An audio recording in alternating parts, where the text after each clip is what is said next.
یہ بھی پاکستان سے کہے، اور بلکہ نہیں پاکستان سے نہیں کہے بلکہ یہ چیز بھی رکھے کہ دونوں ملکوں کی فوجیں اپنی پوزیشن پر آ جائیں، یعنی فارورڈ پوزیشنیں خالی کر دیں۔ مطلب یہ ہے کہ اس کی کور میں یہ بتایا جائے کہ عوام تک یہ تاثر جائے کہ ایک معاہدہ ہو گیا امریکہ کے کہنے پر، اور اس معاہدے کے تحت پاکستان نے بھارت کے علاقے خالی کر دیے اور بھارت نے پاکستان کے علاقے خالی کر دیے۔ حقیقت اس کے برعکس ہے، اور وہ اس کا نام انڈیا اس لیے نہیں لے رہا، یعنی اگر وہ کھل کر کہے کہ امریکہ پاکستان سے ہمارے علاقے خالی کرائے تو گویا وہ بھارتی عوام کو جو پہلے ہی بکھرے ہوئے ہیں ان کو یہ پیغام دینا ہے، یہ اطلاع دینا ہے کہ اس جنگ میں پاکستان نے ہمارے رقبے پر اور اچھے خاصے رقبے پر قبضہ کر لیا ہے۔ یہ خبر اگر وہاں بریک ہو جائے، آنے والے دنوں میں یہ بریک ہو ہی جانی ہے، تو بھارتی عوام کے اندر مودی کے لیے جو نفرت اور ایک بغاوت کی تحریک سی ایک پیدا ہو گئی ہے، وہ زیادہ زور پکڑ جائے گا، اور اس نے زور پکڑنا ہے۔ آنے والے دنوں میں آپ دیکھیے گا بھارت میں بہت تماشے ہونے والے ہیں۔ تو ان تماشوں سے توجہ ہٹانے کے لیے، اپنی شکست کی خفت مٹانے کے لیے اور اس شکست کا بدلہ مسلمانوں سے لینے کے لیے، انہوں نے 1990 کی جو خونی رتھ یاترا تھی اس کا ایکشن ری پلے کرنے کا فیصلہ کیا ہے۔ رتھ یاترا اس وقت بی جے پی کا صدر تھا کے ایل اڈوانی، جو مسلمانوں کے خون کا پیاسا تھا، جبکہ اٹل بہاری واجپئی معتدل مزاج اور سمجھدار میچور قسم کا آدمی تھا، لیکن واجپئی کا پارٹی پر اثر و رسوخ بعد میں قائم ہوا، کافی عرصے کے بعد، کئی برسوں کے بعد، غالباً 9 سال کے بعد، لیکن اس وقت تک اڈوانی کا کنٹرول تھا، اڈوانی کا غلبہ تھا۔ اڈوانی نے بابری مسجد کو گرانے کے لیے ایک رتھ یاترا نکالی، اور یہ گجرات کے شہر سومناتھ سے شروع ہوئی تھی۔ سومناتھ گجرات کے ساحل پر بھارت کا ایک بہت دور دراز قصبہ ہے، چھوٹا سا شہر ہے اور کافی الگ تھلگ واقع ہے۔ تو وہاں سے یہ جلوس نکلا اور یو پی کا شارٹ کٹ کرنے کے بجائے وہ جنوب کی طرف چلا گیا۔ یو پی تو شمال میں ہے جہاں ایودھیا کا شہر ہے، جنوب میں وہ مہاراشٹر چلا گیا، پورے مہاراشٹر کا اس نے چکر لگایا، وہاں سے پھر وہ کرناٹکا میں گھس گیا، کرناٹکا سے پھر مشرق کو آندھرا پردیش میں آیا، آندھرا پردیش سے پھر مدھیہ پردیش گیا، مدھیہ پردیش سے پھر وہ ہریانہ میں داخل ہوا، ہریانہ سے پھر وہ دلی آیا، دلی سے پھر وہ یو پی میں داخل ہوا، یعنی گھوم گھما کر کئی ہزار کلومیٹر کا سفر کر کے یو پی میں انہوں نے ایک جگہ پھر یہ وہاں رتھ یاترا کا پہلا مرحلہ ختم کیا۔ اس کے بعد یہ یاترا ایئر لفٹ کر کے لے جائی گئی بنگال مشرق میں، تقریباً 900 کلومیٹر دور مشرق میں۔ بنگال سے پھر اس رتھ یاترا کا دوسرا سفر شروع ہوا، بنگال سے یہ بہار آئی اور بہار سے اس نے پھر پورے یو پی کو کراس سیکشن میں عبور کیا، اور یہ 2 مہینے کا یہ سفر تھا۔ یہ 2 مہینوں میں رتھ یاترا مکمل ہوئی، اور اس دوران رستے میں جتنے بھی اسٹاپ اوور بڑے بڑے شہر آئے وہاں انہوں نے مسلمانوں کا قتل عام کیا، اور کل اس 2 مہینے کے اندر 5000 سے زیادہ مسلمان قتل کیے گئے۔ یہ قتل عام یک طرفہ تھا۔ ہوتا یہ تھا کہ جس شہر میں یہ رتھ یاترا جاتی تھی تو مسلمانوں کو پتہ تھا کہ ان کے ساتھ اب کیا ہونے والا ہے، تو وہ دکانیں، بازار، اپنا کاروبار بند کر کے گھروں میں محصور ہو کر چھپ جاتے تھے۔ تو یہ رتھ یاترا کے بلوائی، جن کے پاس ہر طرح کے غیر آتشی ہتھیار تھے، یعنی چھرے، تلواریں، وہ بلم اور وہ کٹار، اس طرح کے خنجر اور آگ لگانے کا سامان، بندوقیں اور پسٹل وغیرہ کم تھے لیکن یہ ہتھیار زیادہ تھے، تو یہ مسلمانوں کے محلوں میں گھس جاتے، ان کے مکانات کو آگ لگا دیتے، اور جب جلتے ہوئے مکانوں سے جان بچانے کے لیے مسلمان دیواریں پھلانگ کر یا دروازے کھول کر باہر نکلتے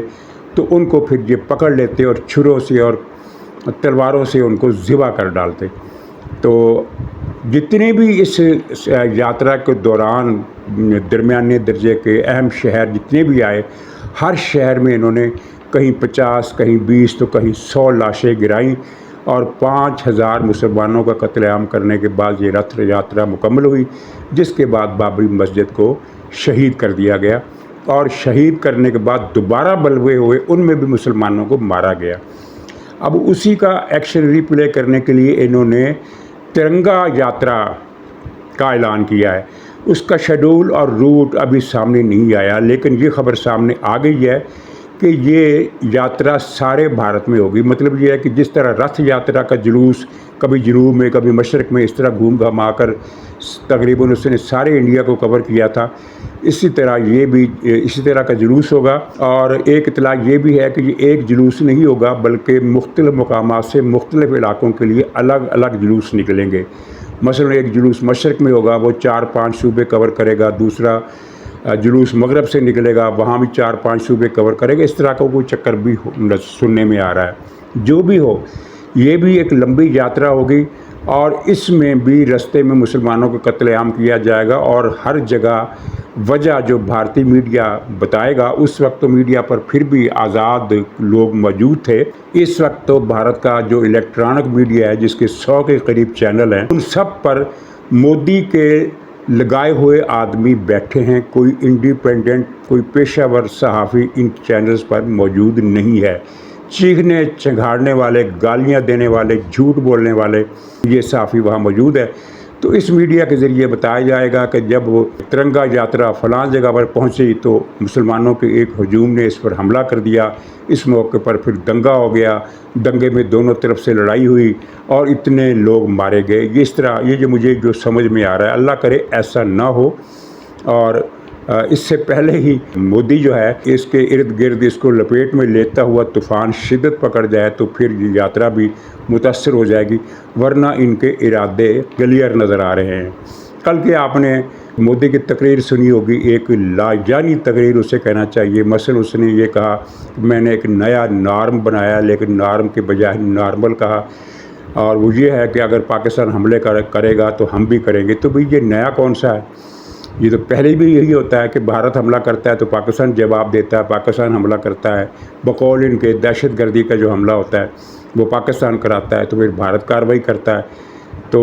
پھر یہ ہے کہ ہم ایٹمی بلیک میلنگ سے نہیں ڈریں گے، یہ بات اس نے جان بوجھ کر کہی، اس تاثر کو تقویت دینے کے لیے کہ پاکستان نے ایٹم بم چلانے کی دھمکی دی تھی یا ایٹم بم چلانے کا کوئی اس کا منصوبہ تھا، جس پر امریکہ پریشان ہوا اور اس نے جنگ بندی کرا دی۔ یہ ایک جھوٹ ہے اور ایک فریب ہے۔ حقیقت یہ ہے کہ بھارت نے مار کھائی، اور مار جب حد سے بڑھی تو اس نے پھر ٹرمپ سے رابطہ کیا، مودی کے کہنے پر ان کے سیکریٹری خارجہ، وزیر خارجہ، امریکی نائب صدر اور دوسرے عہدیداروں سے ملے اور ان سے التجا کی کہ جنگ بندی کراؤ، اور اس کی تصدیق اب خود بھارت کے لوگ بھی کر رہے ہیں۔ اچھا، ممتاز بھٹی صاحب نے یہ رپورٹ دی ہے۔ ایک رپورٹ تو میرے پاس پرسوں سے تھی، پرسوں میں نے اس کو اپنے پروگرام میں شامل کرنا تھا لیکن یہ نقطہ رہ گیا۔ پہلے میں اپنا پوائنٹ بتا دوں، وہ جو میں نے بتا دیا کہ یہ پاکستان کی فوج مقبوضہ کشمیر کے کتنے اندر ہے۔ دوسرا حصہ جو ہے وہ یہ ہے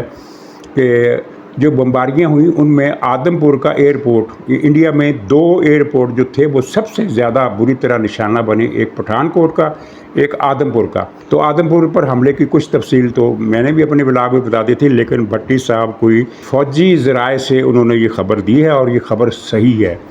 خبر انہوں نے یہ دی ہے کہ آدم پورہ ایئرپورٹ پورے کا پورا تباہ ہو گیا، یہ تو خیر کوئی خبر نہیں ہے، سب کو پتہ ہے۔ لیکن اس حملے میں جو آدم پور پر کیا گیا، ہینگروں میں کھڑے ہوئے بھارت کے 5 فائٹر تباہ ہو گئے، یعنی یہ جو 7 جہاز انڈیا کے پاکستان نے فضاؤں میں تباہ کیے، یہ ان سے ہٹ کر ہیں۔ 5 جہاز ہینگروں میں کھڑے ہوئے تباہ ہو گئے، گویا کہ 7 اور 5 یہ کتنے بن گئے؟ 12 یہ جہاز تباہ ہوئے۔ اور ظاہر انڈیا کا یہ ایک بہت بڑا نقصان ہے کہ یعنی 5 ہوائی جہاز ہینگر پر کھڑے، اور یہ وہ پرانے زمانے کے جہاز تو نہیں ہیں جن کی قیمت کم ہوتی تھی، اب تو جہاز بہت زیادہ قیمت کے جنگی منڈی میں مل رہے ہیں۔ اور اس کے ساتھ ہی وہاں ایئرپورٹ پر 50 فوجی مارے گئے، انڈیا کے 50 فوجی ڈیڈ ہو گئے، مارے گئے، اور جو زخمی تھے ان کی تعداد الگ ہوگی، لیکن 50 آدمی تو وہاں اس حملے میں وہاں موقع پر ہی مارے گئے، ان کو ہسپتال لے جانے کی بھی مہلت نہیں ملی، وہی مارے گئے۔ تو یہ وہ نقصان ہے جو بھارت چھپا رہا ہے۔ آپ کو یاد ہوگا میں نے اپنے ایک بلاگ میں کہا تھا کہ انڈیا کے 2 بریگیڈ ہیڈ کوارٹر اور 1 بٹالین ہیڈ کوارٹر اور ان کی درجنوں چوکیاں بمباری میں تباہ ہوئی ہیں، راکٹ باری سے، گولہ باری سے، بم باری سے، میزائل باری سے بالکل تباہ ہوئی ہیں۔ تو ان کی گنتی کب آئے گی؟ ایک بات تو آپ کی سمجھ میں بھی آ جاتی ہے، میری سمجھ میں بھی آ جاتی ہے کہ یہ تو ممکن ہی نہیں کہ بریگیڈ ہیڈ کوارٹر پر حملہ ہو اور وہاں صرف 8-10 فوجی مارے جائیں۔ ایک بریگیڈ ہیڈ کوارٹر میں مرنے والے فوجیوں کی تعداد ایوریج کتنی ہو سکتی ہے؟ میرے خیال ہے خاصی زیادہ ہے۔ یہ چوکیوں میں مرے، جو بٹالین ہیڈ کوارٹرز میں مرے، اور جو یہ آدم پور، ادھم پر، بٹھنڈا سمیت 6-7 بڑے ہوائی اڈوں پر جو مارے گئے ان کی تعداد الگ ہوگی۔ ویسے تو انہوں نے 26 مقامات پر حملے کیے اور ہر مقامات پر کوئی نہ کوئی فوجی مرا ہوا، لیکن ہم ان کو چھوڑتے ہیں۔ یہ جو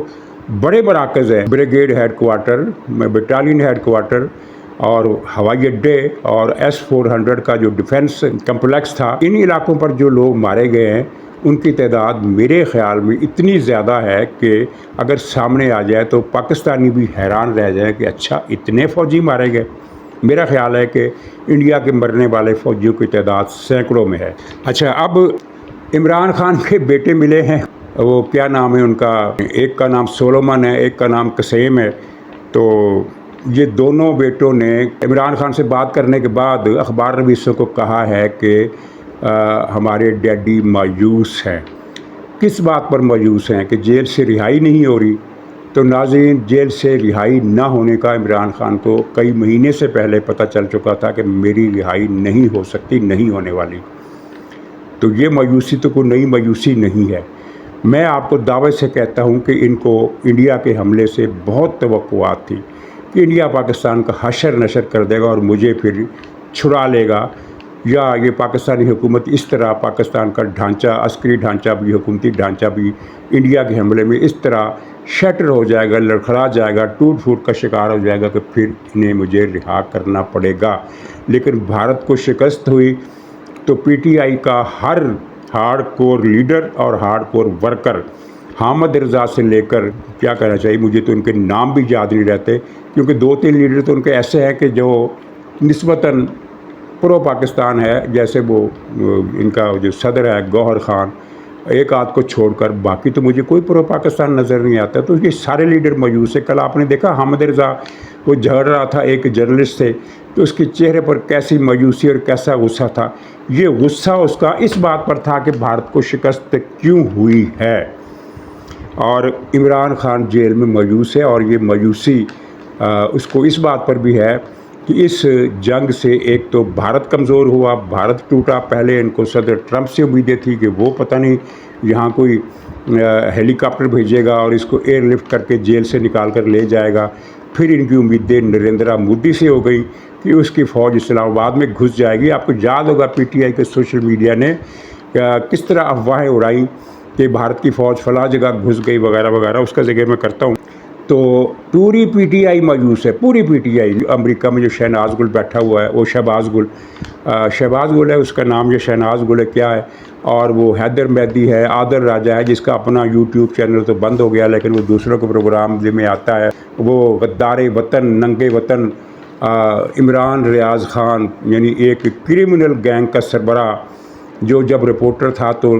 لوگوں کی گاڑیاں چوری کر کے پولیس کی ملی بھگت سے انہیں بیچا کرتا تھا۔ وہ پاکستان کے اندر ان کے 6-7 بیٹھے ہوئے ہیں۔ ویسے تو پاکستان کے اندر ان کے 100 کے قریب بلاگر ہیں اور 1000 کے قریب ان کے وہ ٹویپ ہیں جو ٹویٹ کرتے ہیں، اور فیس بک پر ان کے الگ اکاؤنٹس ہیں۔ یہ سب لوگ جب جنگ شروع ہوئی تو انہوں نے کیا پروگرام کیے تھے، اور ہاں وہ دبئی میں بیٹھا ہوا آفتاب اقبال کا پروگرام ان سب سے زیادہ زہریلا ہوتا ہے۔ آفتاب اقبال نے ان دنوں میں اپنے آڈینس پر یہ ثابت کرنے کی کوشش کی کہ پاکستان نالائقوں کی فوج ہے، انڈیا کی فوج کا مقابلہ نہیں کر سکتی، ان کی کوئی فوجی تیاری نہیں ہے، اور انڈیا نے جو پاکستان پر حملہ کیا اس کے اس فکرے پر غور کرے کہ انڈیا نے جو حملہ کیا ہے وہ منطقی انجام تک پہنچے بغیر ختم نہیں کرے گا، یعنی جب تک وہ پاکستان کو ختم نہیں کر دیتا انڈیا اپنا حملہ روک نہیں سکتا۔ اور آفتاب اقبال کے علاوہ دوسرے سب کی یہی ٹون تھی کہ انڈیا کا مقابلہ نہیں کیا جا سکتا، پاکستان نے اپنی شامت کو دعوت دے دی ہے، اور یہ ثابت کرتے رہے کہ یہ جو دہشت گرد بقول بھارت کے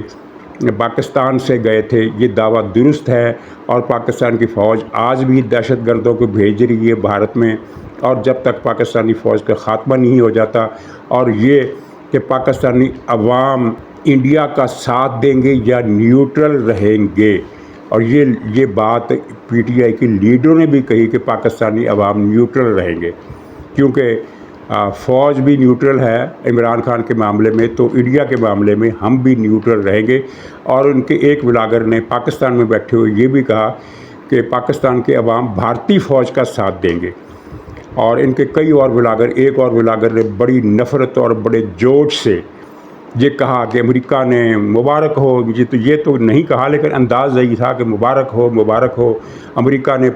انڈیا کو اجازت دے دی ہے کہ پاکستان کو چپیٹیں کرائے۔ اندازہ کیجئے اپنے ملک کے لیے اتنی گندی سوچ اور ذہن کا مظاہرہ۔ لیکن پھر جب ان کو پتہ چلا کہ معاملات تو کچھ اور ہی رخ اختیار کر رہے ہیں، پاکستان کے بجائے ہمارے ملک کی پٹائی ہو رہی ہے، بھارت کی پٹائی ہو رہی ہے، تو پھر یہ سارے رات کی راحت میں محب وطن بن گئے، پرو پاکستان بن گئے۔ اب آپ ان کے پروگرام سنیے تو یہ ہم سے بھی بڑھ کر، دوسرے لوگوں پاکستانیوں سے بھی بڑھ کر یہ کہتے ہیں کہ دیکھو بھارت کتنا بے شرم ہے، دیکھو بھارت کتنا بغیرت ہے، دیکھو پاکستانی شیروں نے بھارت کی کیسی پٹائی کی، بھارت کو چھٹی کا دودھ یاد دلا دیا۔ یہ سب اپنی چمڑی بچانے کے لیے انہوں نے یو ٹرن لیا ہے، اور اب پاکستانی فوج کی، حافظ عاصم منیر کی، پاکستان کی ایئر فورس کی، بری فوج کی تعریفوں کے پل باندھ رہے ہیں، ایسے پل جو فوج کے حامی، پاکستان کے حامی عناصر بھی اتنے لمبے چوڑے پل نہیں باندھ رہے جتنے لمبے چوڑے پل یہ باندھ رہے ہیں۔ لیکن میں آپ کو ایک فقرے کی اطلاع دے کر پروگرام ختم کرتا ہوں کہ ان کے وہ سارے پروگرام اداروں کی نوٹس میں ہیں، ان کی ریکارڈنگ موجود ہے، وہ سیو ہیں، جو انہوں نے یو ٹرن لینے سے پہلے کیے تھے، لندن سے لے کر امریکہ تک اور امریکہ سے لے کر پاکستان تک انہوں نے جو کچھ بھی بکا وہ سارا ریکارڈ پر ہے، اور اس کی روشنی میں اب مناسب کارروائی کرنے کی باری آنے والی ہے۔ اجازت دیجیے، انشاءاللہ اگلے پروگرام میں پھر ملاقات ہوگی، تب تک کے لیے خدا حافظ۔